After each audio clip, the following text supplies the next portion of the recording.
உங்களுடைய இகம் இவ்வுலகத்து காலத்தையும் நேரத்தையும் பிரான்ச்சைஸ் பண்ணாதீங்க.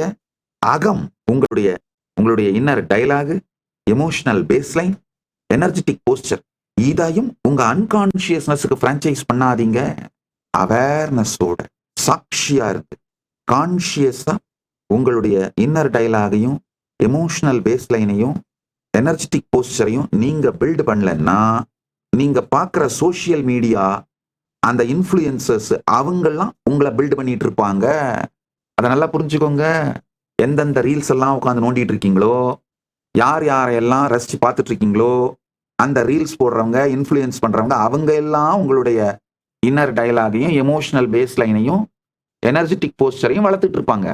அவங்க வளர்க்குற குழந்தை ஒரு நாளும் உங்களுக்கு உபயோகமாகாது, அவங்களுக்கு தான் உபயோகமாகும். நீங்க வளர்த்தா மட்டும்தான் அது உங்களுக்கு உபயோகமாகும்.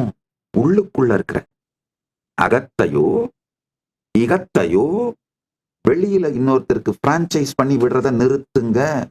இந்த வருஷம் முழுமையும் நீங்கள் உங்கள் வாழ்க்கையின் தலைவனாவது முடிவெடு.